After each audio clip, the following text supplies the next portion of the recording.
जय सिया राम, जय सीताराम, जय हिंद, जय भारत। आज मैं आपको इलेक्ट्रॉनिक विन्यास सिखाने जा रहा हूँ और बहुत खेल खेल में सिखाना है। आप हर चीज़ बहुत आसान है। तो इलेक्ट्रॉनिक विन्यास आपको देखने के लिए पहले सबसे पहले एक ये आपको मैं तालिका बनवाता हूँ अफवाह का नियम वाली 2s 3s 4s 5s 6s और 7s। ठीक, इसके बाद 2p 3p 4p 5p 6p 7p।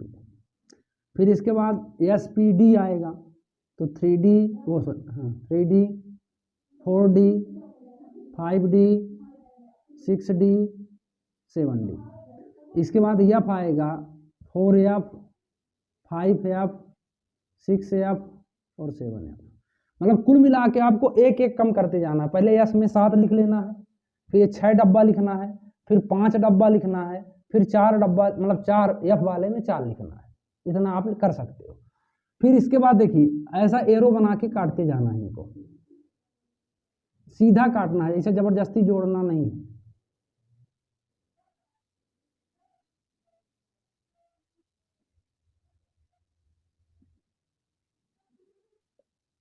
जहां से कटता जाए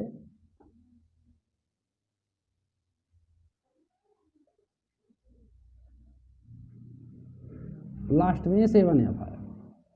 बहुत आसान है। मतलब आपको ये ध्यान देना है कि आपका सही कटाव है कि नहीं। तो यहाँ भी अकेला पहले कटेगा, नीचे भी अकेला कटेगा। ये इसकी पहचान है कि आपने सही काटा है। ठीक है, अब कटने का मतलब ये है कि जैसे वो लिखा है जिस तरफ, यहाँ से ऐसा जाना है हमको। तो इसका इलेक्ट्रॉनिक विन्यास देखें तो 1s पहले कटा, फिर 2s कटा। जो पहले कटा उसको पहले लिख देना है। तो पहले यहाँ से तीर चला अगर तो पहले 2p को काटा, फिर 3s को काटा तो 2p 3s 2p 3s, फिर 3p 4s। इसको यहाँ लिख देना 1s 2s 2p 3s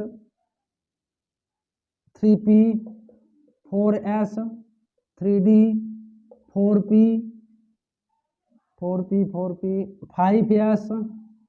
5s के बाद फिर इस लाइन पे चलते हैं 4d 5p फिर 6s, फिर इसमें चलिए इस तीर को पकड़िए 4f 5d 6p 7s। फिर इसके बाद इस लाइन को पकड़िए 5f 6d 7p, फिर इसके बाद 6f 7d और 7f। मतलब ये आपका बिल्कुल व्यवस्थित क्रम है। ठीक है, इलेक्ट्रॉनिक विन्यास का। अब जैसे कोई भी आप लेते हैं, जैसे सोडियम हो गया मान लीजिए। अब मैं आपको लिखाता हूँ इसे लिख के। सोडियम का क्या होता है 11। सोडियम का क्या होता है 11। अब एक चीज और समझिए पहले, सबसे पहली बात, फिर इसके बाद चलते हैं। यस की अधिकतम क्षमता 2 होती है। यस में अधिकतम 2 ही इलेक्ट्रॉन भर सकते हैं। ठीक, पी में अधिकतम 4 इलेक्ट्रॉन भर सकते हैं, डी में अधिकतम 10 इलेक्ट्रॉन भर सकते हैं, फिर एफ में अधिकतम 14 इलेक्ट्रॉन भर सकते हैं। ठीक, ये इलेक्ट्रॉनों की संख्या, मतलब इतने इलेक्ट्रॉन एक कक्षक में जा सकते, इससे कम हो सकते हैं जैसे, लेकिन अब कोई कहे एफ में 15 इलेक्ट्रॉन नहीं आ सकता। ठीक है, इनका नाम भी है, इसको कहते हैं शार्प इंग्लिश में, इसको कहते हैं प्रिंसिपल,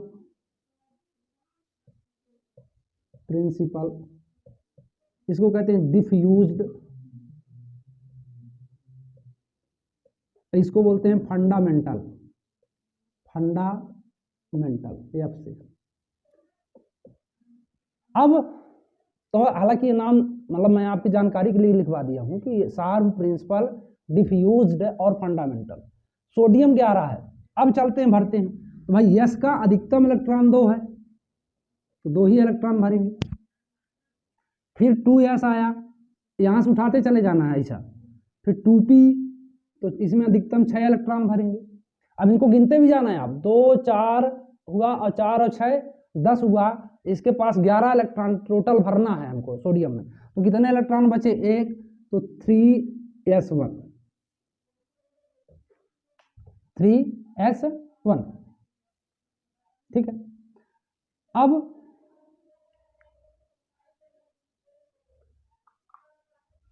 लिख ली,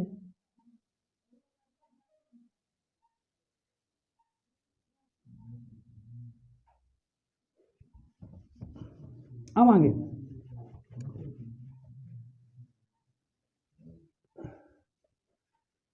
अब कुछ देखो, जैसे कोई भी आप कोई भी मतलब तत्व ले सकते हैं, कोई भी अधातु धातु मतलब ले सकते हैं, ठीक है। आवर्त सारणी मैंने बनाना सिखाया है, आप वीडियो में देखिएगा, बहुत आसानी से 1 मिनट में, 1 मिनट भी नहीं लगेगा आप आवर्त सारणी बनाने में, है ना। अब जैसे हमने, अब आगे देखिए आप, जैसे एक और लिख लीजिए, मैग्नीशियम 12, मैग्नीशियम 12, सोडियम 11 होता है। अब ये आपको बनाना, मतलब इसको बोलते क्या है, ये अफबाऊ का नियम है।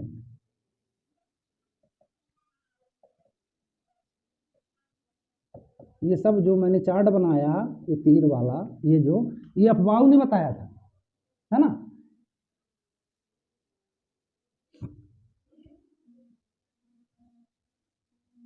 इसको बोलते हैं अफबाऊ ला, क्या बोलते हैं, अफबाऊ ला। अब देखो तो मैग्नीशियम में पहले 1s 2s 2p6 2 2 4 4 और 10, अब इसमें भरना कितना हमको 12, कितना भरना है 12। तो अब ये 3s आया आगे, तो कितने इलेक्ट्रॉन बचे अपने पास, 2, फिर गिन लो इसको, 2 2 4 10 और 2 12, ठीक है। तो आपको समझ में आया। तो p में कितने इलेक्ट्रॉन भरे जाएंगे, अधिकतम 6, p में कितने इलेक्ट्रॉन भरे जाएंगे, अधिकतम 6, जैसा मैंने, अरे यहाँ 6 इलेक्ट्रॉन होगा सॉरी, है ना। p में अधिकतम 6 इलेक्ट्रॉन, d में अधिकतम 10, f में 14, मतलब 4 4 का अंतर रहेगा। 2 में 4 जोड़ोगे 6 आएगा, 6 में 4 जोड़ोगे 10 आएगा, 10 में 4 जोड़ोगे 14 आएगा, ठीक है। तो गलती से 4 लिखा गया, ध्यान नहीं दे पाए, 4 4 का अंतर रहा है तो 4 लिख दिया। तो मैग्नीशियम 12 हो गया। अब जैसे ये आपके 10वीं के लिए भी बहुत उपयोगी है, 9th के लिए भी बहुत उपयोगी है, 10th वो सॉरी 11 और 12th के लिए तो बिल्कुल अमृत है, ये बात मान लीजिए। इसमें से आप किसी भी का बना सकते हैं। जैसे मान लीजिए, अब एक आपको अपवाद वाले समझा देता हूँ। जैसे क्रोमियम 24 है, क्या है, क्रोमियम 24। अब हम चलते हैं इसमें फिर अपने पैमाने में, 1s 2s 2p6 3s2 3s के बाद 3p6 फिर 4s, ठीक, 4s के बाद 3d। अब गिन लो कितना, फिर लिखते हैं, 2 4 10 10 2 12 12 6 18 2 20 और 20 4 24, ठीक। अब आपके हिसाब से ये सही हो गया बिल्कुल 100%। अब तो यही सीखेंगे कि सर इसने यहाँ तक ये हम इसका इस रूल का पालन कर रहे हैं, जो पैमाना है अफवाह का, तो अब तो ये सही है, लेकिन गलत है। क्यों गलत है, उसका कारण समझो आप, कि कक्षक 2 ही स्थायी होते हैं, कक्षक 2 ही स्थायी होते हैं पूर्ण रूप में, इसको स्टेबल बोलते हैं। या तो पूर्ण रूप से भरे हों, पूर्ण रूप से भरे हों, ये पूरे भरे हों, 2 ही कंडीशन है, इसको याद कर लेना, बहुत बेसिक चीज बता रहा हूं आपको। या तो हाफ भरे हों, आधे भरे हुए,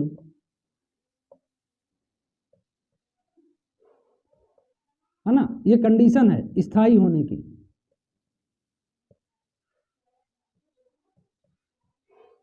है ना। ये अगर 2 स्थित नहीं बनती तो वो स्थायी नहीं। ये तो पूरा भरा हो, पूरा भरा का मतलब इसे पी का अधिकतम पावर 6 है, तो ये तो 6 ही भरा हो, ठीक है। ये जैसे मान लो डी है 10 है तो 5 होना चाहिए, ये तो पूरे 10 होना चाहिए, कहने का मतलब, है ना, तो अभी ये स्थायी। तो यहाँ डी देखो क्या 5 है, नहीं है ना। अब ये बात जरूर ध्यान रखना, बिल्कुल फिर से मैं दोहरा रहा हूं कि पूर्ण रूप से भरे या अर्धपूरित कक्षक ही पूरी तरह से स्थायी होते हैं, पूरी तरह से पूर्ण रूप में भरे हों या आधे भरे हों तभी स्थायी होंगे, ठीक। अब आगे, तो अब इसमें गड़बड़ी कहां से है, गड़बड़ी ये 4s और 3d, इसमें हम 2 चीज देखते हैं।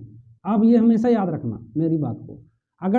अगर आपको ऐसा कहीं भी मिले और या S स्क्वायर के साथ D9 मिले, ऐसी स्थिति जहां आ जाए तो जान लेना कि हमारा इलेक्ट्रॉनिक विन्यास गलत है, गलत है। ये पहचान मैं आपको बता रहा हूँ, यही 2 जगह गलत होता है, बाकी इलेक्ट्रॉनिक विन्यास लगभग कहीं भी गलत नहीं होता। मतलब S स्क्वायर D4 की स्थिति खड़ी हो या S स्क्वायर D9 की स्थिति खड़ी हो, अगल बगल बिल्कुल देख लेना, आप जान लेना कि मेरा, ये मैं आपको ट्रिक बता देता हूँ, बिल्कुल ट्रिक है ये आपको गलत और सही पकड़ने की। ठीक, जहां कहीं ऐसी स्थिति बने तो आप जान लेना 100% कि हमारा इलेक्ट्रॉनिक विन्यास गलत है। अब इसको सुधारा कैसे जाए, तो सुधारने का तरीका आप देखो, तो क्रोमियम 24 इसको, ठीक, अब क्रोमियम 24 है, अब इसको इसलिए नहीं मिटा रहा हूं, किसी के आधार पर मैं आपको सिखाऊंगा तो आप समझोगे। तो देखो 1s 2s 2p6 3s 3p6 4s1 और ये 3d5, ये जबरदस्ती इससे चढ़ाएगा, एक इलेक्ट्रॉन खींच लेगा। इसको स्थायित्व प्राप्त करना है। क्या प्राप्त करना है? स्थायित्व प्राप्त करना है। ठीक, समझ में आई बात? तो इस तरह जैसे इसका, तो समझ गए ना, तो ये गलत है और ये सही है, इसमें आपको पूरे नंबर मिलेंगे। इसमें आप लिखोगे, इसको बोलते हैं अपवाद की स्थिति है, एक्सेप्शन की स्थिति है, ये एक्सेप्शन में, अपवाद में। ठीक, अब तो इस तरह आपको आवर्त सारणी में 5 ऐसे एलिमेंट हैं जो अपवादित हैं। क्रोमियम 24, कॉपर 29, कॉपर के बाद पैलेडियम 46, पैलेडियम के बाद Ag है इसमें। इसी से आपको देख देख के सब, जब वो आवर्त सारणी आपसे आएगी सब आ जाएगा आपसे। और एक और होता है Au 79, ये पांचों की आप सूची बना लेना, ये 5 के अलावा छठवां आपको नहीं अपवादित मिलेगा। और इनमें सब में गड़बड़ी जो है किसकी होगी? यही तो मैंने लिखवा दिया है आपको कि S स्क्वायर D4 आए या S स्क्वायर D9 आए, वहां से जान लेना कि हमारा इलेक्ट्रॉनिक विन्यास गलत है। ठीक है, उसको हम ये जबरदस्ती उसको फुलफिल करना है, डी वाले को बनाना है। अगर 9 है तो 10 बना देना। अब देखो ये बिल्कुल लिख लो आप लोग, बहुत जरूरी काम है।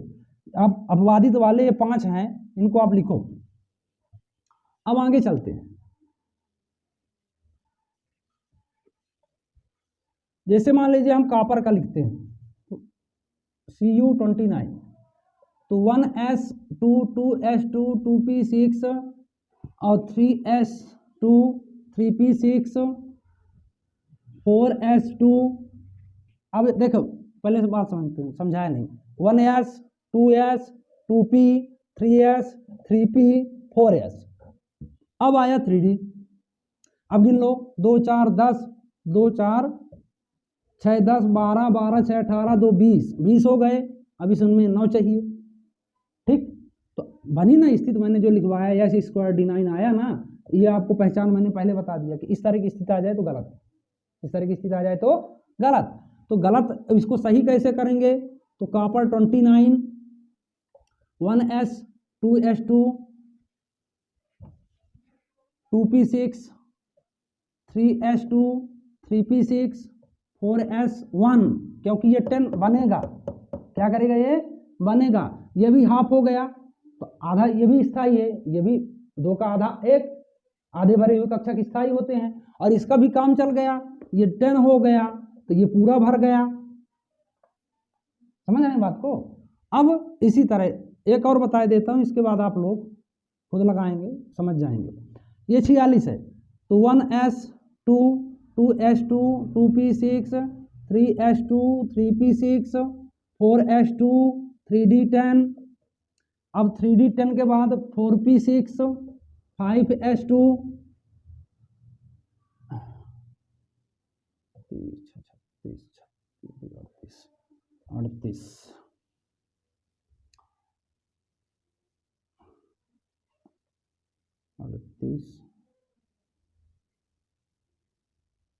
और 8 की स्थिति आएगी। 2 2 4 4 10 2 12 12 6 18 2 20 20 20 10 30 6 36 2 38 और 8 46। ठीक है, अब इसमें यस स्क्वायर D8 है, यस स्क्वायर D8 है, उसमें एक लाइन और जोड़ लेना आप, यस स्क्वायर D8। ऐसा भी आए तो भी गलत, एक ट्रिक बना लेना। ठीक, आपको समझ में आएगा। मैंने जैसे मैं खुद ही लिखे देता हूँ, ये आप लिख लेना। S2 D4 फिर बता देता PD 46। अब इसका सही कैसे करेंगे देखना, 1S2 2S2 2P6 3S2 3P6 4S2, बिल्कुल गाड़ी सन्नाटा चलती जाए, कोई दिक्कत नहीं आता। अब गाड़ी को यहाँ से धीमा करना है क्योंकि यहीं एक्सीडेंट हुआ है ना, यहीं से रोड साफ करना है। तो 5S2। अब ये देखो समस्या यहाँ ये है कि ये अगर हाफ फील्ड होना चाहे तो 3 इलेक्ट्रॉन इसको त्यागना पड़ेगा, और फुल फील्ड होना चाहे तो उससे 2 इलेक्ट्रॉन ले लेगा। तो भाई 2 रुपए कर्जा लेना आसान है, 3 रुपए थोड़ा ज्यादा कठिन है ना। तो ये क्या करेगा, इसको बोलेगा तुम 0 हो जाओ और हम हीरो हो जाते हैं। ये 10, इसमें 0 आपको देना पड़ेगा, लिखना पड़ेगा, तभी आपका काम बनेगा। ठीक है, इसी तरह तो मैं आपको समझ गए ना, तो इस तरह आपको करना है। अब देखो आप ये स्थितियां लिख लो जरूर, इसको याद कर लेना, ये ट्रिक है। यस स्क्वायर D9 और यस स्क्वायर D8, और भी ऐसे अगर बनती हैं आप देख लेना, मेरे जानकारी में यही सब है। तो मतलब इस तरह की स्थिति खड़ी हो तो आपका क्या है, इलेक्ट्रॉनिक विन्यास गलत है, आप सही कर लीजिए। इसको अपवाहु का नियम बोलते हैं, और इसी के संबंध में बोरबरी ने भी सिद्धांत दिया था, लेकिन उसका अलग नियम है, वो मैं वीडियो में आऊंगा। फिर अगर आपसे वो 3 बन गया तो आप इस तरह बना लोगे, यस में अधिकतम 2 इलेक्ट्रॉन होते हैं, पी में अधिकतम 6 इलेक्ट्रॉन होते हैं, डी में 10 और एफ में 14। और इसके बाद यस को सार, प्रिंसिपल, डिफ्यूज और फंडामेंटल, ये इनके नाम है इंग्लिश में। ठीक है, कह सकते हैं आप। बाकी 5 ही ऐसे हैं जो कि एक्सेप्शन में है, अपवाद में है, बाकी पूरी आवर्त सारणी इसी नियम से चलेगी और आप भर सकते हैं, उसमें कोई दिक्कत नहीं। ये 5 को ध्यान में रखिएगा, मैंने यहाँ इंडिकेट कर दिया था। तो मैं आशा करता हूँ कि मेरी वीडियो आपको पसंद आई होगी, तो आप चैनल को सब्सक्राइब, शेयर, लाइक करिए। जय हिंद, जय भारत।